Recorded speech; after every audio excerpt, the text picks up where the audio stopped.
तो आज का जो हमारा टॉपिक है एजुकेशन के बारे में ही है, लेकिन महाभारत के टाइम में, प्राचीन टाइम में, वैदिक युग में एजुकेशन कैसे होता था वो थोड़ा बाबा बताए हैं। तो पीआर सरकार बता रहे, जो वैदिक शिक्षा थी हमारी, वहां पर कोई पर्टिकुलर कोई एजुकेशन व्यवस्था थी नहीं। जैसे कि अभी सिलेबस है, सब्जेक्ट्स हैं, तो ऐसा कुछ था नहीं। कोई वहां पर व्याकरण भी कुछ था नहीं। वहां पर बच्चे 5 साल की उम्र में गुरु के घर चले जाते थे और 24 साल तक वो वहीं पर रहते थे और वहीं पर वो अपनी शिक्षा दीक्षा पूरी करते थे। और फिर वहाँ जो गुरु रहते थे वो भी जा जाकर, मतलब घरों में जा जाकर, लाइक जैसे भीख मांगना, तो वैसे वो करके वो अपना उपार्जन करते थे। मतलब अपना दैनिक जीवन जो उनका चलता था वो वैसे ही पूरा करते थे। तो पीएस सरकार वही बता रहे, पहले तो होना चाहिए व्याकरण, पर व्याकरण वैसा था व्याकरण उस समय वैसा था नहीं। वहाँ की बोलचाल की जो भाषा थी वैदिक भाषा थी। और छात्र छात्र और गुरु उस समय क्या होता था, सुन सुन सुनकर चीजों को रटते थे। अब जैसे श्रुति, वहाँ उस समय जो वेद था, श्रुति सिस्टम था। श्रुति का मतलब सुनना भी होता है और कान भी होता है। तो वहाँ सुन सुनकर बच्चे सीखते थे और गुरु उसी तरीके से पढ़ाते थे। उस समय लोगों को एजुकेशन के बारे में भी बहुत ज्यादा पता नहीं था। उतना वैल्यू नहीं था एजुकेशन का। मतलब समझते नहीं थे कि एजुकेशन बहुत बड़ी चीज है, जिससे कि हम बुद्धि को तेज कर सके। तो ऐसा था। और उस समय की अगर वेद को पढ़ा जाए, क्योंकि तो उसमें ग्रामेटिकल बहुत सारे मिस्टेक्स हैं। वो इसलिए है क्योंकि उस समय कोई व्याकरण वैसा आया नहीं था। लेकिन हम व्याकरण नहीं था, लेकिन उस समय भी स्पिरिचुअल थिंग्स थी। वो उन सब चीजों पर पढ़ाई करते थे। एक पाणिनि, एक सुदृढ़ संस्कृत व्याकरण की रचना की थी। पाणिनि एक बहुत बड़े विद्वान थे। उन्होंने फिर संस्कृत व्याकरण की रचना की। तो महाभारत काल में जो व्यवस्था थी एजुकेशन की, उस समय फिर ये संस्कृत की भाषा आई। कुछ हद तक उस समय लोग एजुकेशन की महत्व को समझते थे, क्योंकि उस समय फिर नई भाषा आई, वो थी प्राकृत भाषा। और उसके बाद जो वैदिक भाषा, वैदिक भाषा उससे पहले चलती थी, तो वैदिक भाषा मतलब खत्म हो चुका था पूरे तरीके से। तो फिर आई प्राकृत भाषा। महाभारत जब मतलब हम लोग देखे भी ये पढ़े हैं, तो उस समय की बोलचाल की जो भाषा थी, प्राकृत भाषा थी। उस समय का जो एजुकेशन सिस्टम था, वहां पर छात्र गुरु के घर जाते थे। जैसे कि एग्जाम्पल में हम लोग देखे हैं द्रोण, द्रोण के घर, गुरु द्रोण थे, उनके घर बच्चे मतलब छात्र जाते थे। और वहां पर पहला था व्याकरण, उस समय सीखते थे, सामान्य ज्ञान। और पहला व्याकरण था, सामान्य ज्ञान था। और थर्ड में शास्त्र कला भी शास्त्र कला सीखते थे। मतलब शास्त्र का अभ्यास भी करते थे जिनको इंटरेस्ट था। उस समय भी थोड़ा जातिवाद था, पर उतना नहीं था। जातिवाद इस बेसिस पे था, जैसे विप्र, जैसे अभी होता है, अभी भी है, लेबर क्लास हो गए, intellect, warrior class, intellect class, और ये बिजनेस क्लास। ये 4 क्लास, ये चारों भी उस समय थे। शूद्र, क्षत्रिय, विप्र और वैश्य, ये इन आधारों पर थोड़ा बहुत जाति भेद था। पर वहां पर एक और थी व्यवस्था, जो मैरिज सिस्टम था। मैरिज सिस्टम, इंटरकास्ट मैरिज उस समय पर होता था, क्योंकि एक फैमिली में आपको शूद्र भी मिलेंगे, वैश्य भी मिलेंगे और विप्र भी मिलेंगे, क्षत्रिय। मतलब यानी कि जातिवाद बहुत चरम सीमा पे नहीं थी। पर उस समय एक और चीज थी, जैसे कि अगर कोई किसी, फॉर एग्जाम्पल हम द्रोण को लेंगे, तो द्रोण एक विप्र कुल में जन्म लिए थे, मतलब एक ब्राह्मण थे। लेकिन वो अपने इंटरेस्ट के, मतलब अपनी रुचि के कारण उन्होंने युद्ध सीखा, युद्ध कला मतलब उन्होंने शास्त्र सीखा। तो उस समय ये था कि हम अपने रुचि के अकॉर्डिंग चीजें को सीख सकते हैं, लेकिन बस यही अंतर था कि लोग इस तरीके से मतलब सम्मान कम देते थे। जैसे ब्राह्मण का सम्मान बहुत होता था, लेकिन अगर वो युद्ध कला ऐसी कुछ चीजें सीख लिए तो उनका मतलब सम्मान कम हो जाता था। तो ऐसी चीजें थी। और उस समय शिक्षा प्रणाली और सामाजिक व्यवस्था के बीच बहुत घनिष्ठ संबंध था। मतलब उस समय का जो सामाजिक व्यवस्था था ऐसा था जैसे क्षत्रिय है, क्षत्रिय का मतलब वहां पर सामाजिक व्यवस्था ऐसे ही थी कि जो लड़ने का जो भी होगा वो क्षत्रिय का ही काम है। अगर मतलब देश में अगर कहीं भी कुछ भी ऐसी देश की रक्षा करने या उसके कर्तव्य की बात हो तो वो क्षत्रिय ही करेंगे। अगर कोई भी आक्रमण होता है तो बस उसकी रक्षा करना क्षत्रिय का ही काम है। तो ऐसा होता था। तो इसका रिजल्ट ये हुआ कि 2000 साल बाद जब हमारे ये भारत पे बहुत सारे आक्रमण हुए, तो उस समय हम लोग देखते हैं कि क्षत्रिय ही ज्यादा लड़े हैं। और क्षत्रिय लड़ते लड़ते मतलब उनकी संख्या बहुत कम हो गई, क्योंकि वो उसमें बहुत मारे गए। संस्कृत व्याकरण और ये आध्यात्मिक का विज्ञान, न्याय, ये सारा चीज उस समय था। संस्कृत का विज्ञान सीखते थे।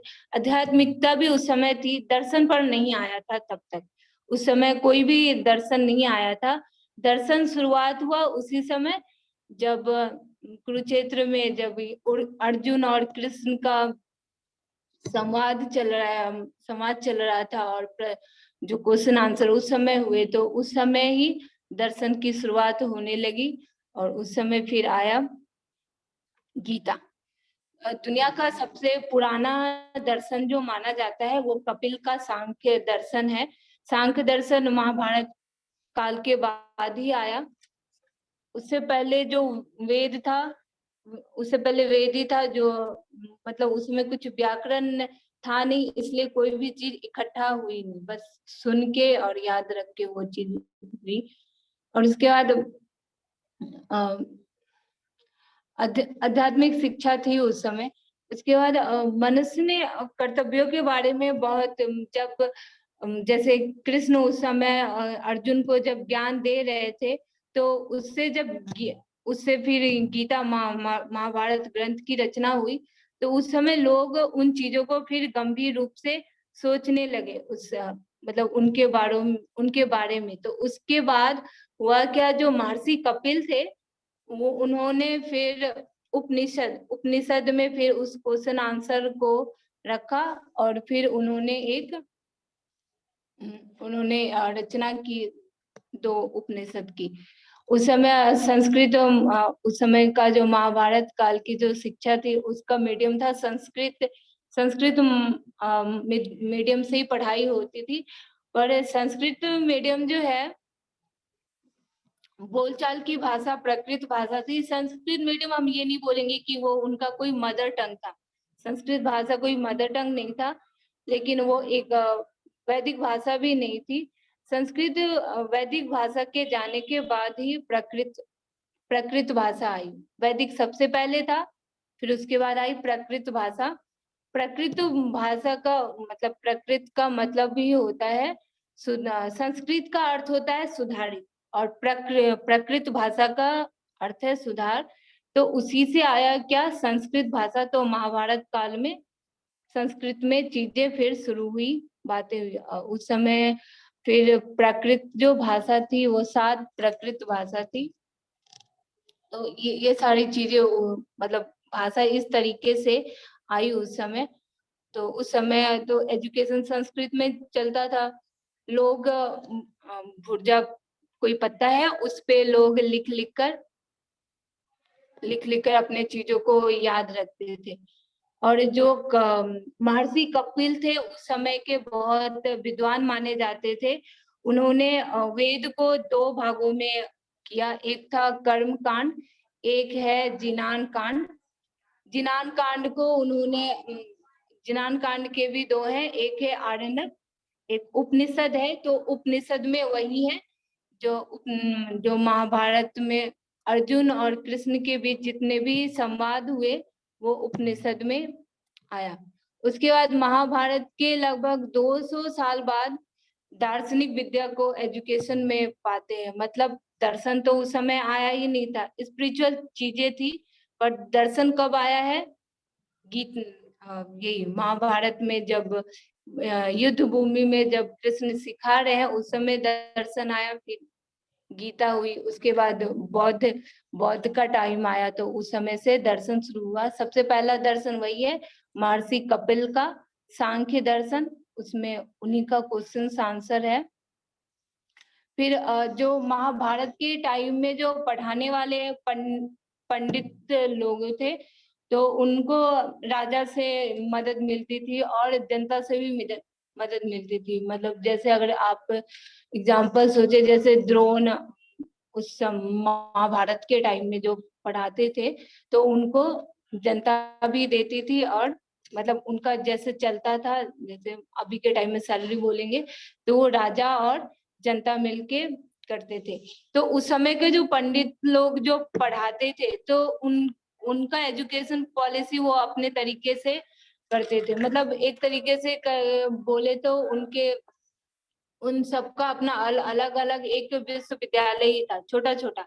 सब लोग अपने तरीके से, मतलब अगर 3-4 पंडित हैं और पढ़ाने वाले हैं तो सबका एक जैसा नहीं मिलेगा, सब अपने तरीके से पाठ्यक्रम को बनाते थे और उसी तरीके से पढ़ाते थे।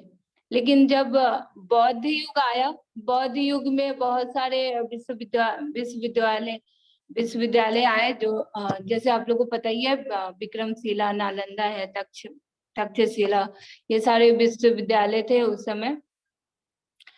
तो महाभारत काल में और बुद्ध काल में फर्क यही हुआ कि महाभारत काल में जो थी, जो उस समय जो गुरु को मिलता था वो जनता और राजाओं दोनों से मिलता था। लेकिन बौद्ध काल में ये हुआ कि उस पे कंट्रोल बस राजाओं का होता था, राजाओं से मिलता था। तो इसका इम्पैक्ट ये हुआ कि जब बुद्ध का समय खत्म, मतलब बुद्ध के जब धर्म का जब अंत, उनके चीजों का जब अंत हुआ, तो उस समय 200 साल के अंदर ही सारा विश्वविद्यालय भी मतलब बंद हो गया। वो उसका रीजन एक ही था, क्योंकि वो राजाओं के अंडर में था। इसलिए यहाँ पर ये बोला जा रहा है कि ये एजुकेशनल इंस्टीट्यूट है, ये गवर्नमेंट के अंदर नहीं होना चाहिए, ये पब्लिक के इसमें रहेगा तो वो अच्छे से चलता है।